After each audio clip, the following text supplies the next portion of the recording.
దైవం మీద నమ్మకం ఉన్న ఒక వ్యక్తికి లక్ష్మీదేవత ప్రసన్నమై, ఇంక నేను వెళ్లాల్సిన సమయం వచ్చింది, రేపటి నుంచి శని రాబోతున్నారు, ఇన్నాళ్ల నీ భక్తికి నీకు ఏదో ఒకటి ప్రసాదించగలను, ఐశ్వర్యమా, ఆరోగ్యమా, అనురాగమా, ఏది కావాలో కోరుకో నాయనా అని అంటుంది.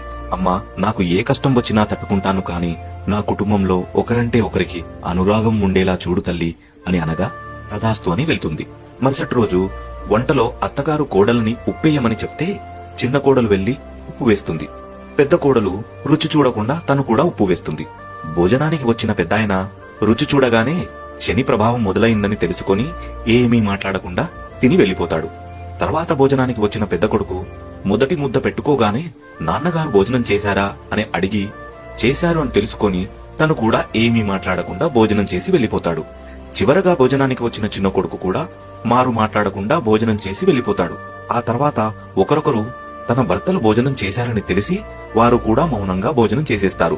ఇదంతా చూసిన శని ఆ రాత్రి పెద్దాయన దగ్గరికి వెళ్లి, ఇంక నేను వెళ్తున్నాను, ఇంట్లో వాళ్ళందరూ కలిసి కిలో ఉప్పు తిన్నారు, కానీ చిన్న గొడవ కూడా అవలేదు, ఇలాంటి చోట నేను ఉండలేను అని చెప్పి వెళ్లిపోతాడు. ఆ మరుసటి రోజే లక్ష్మీదేవి మళ్లీ ఇంట్లో అడుగు పెడుతుంది.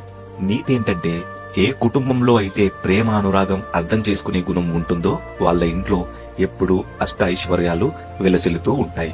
మరిన్ని మంచి కథల కోసం నన్ను ఫాలో చేయండి.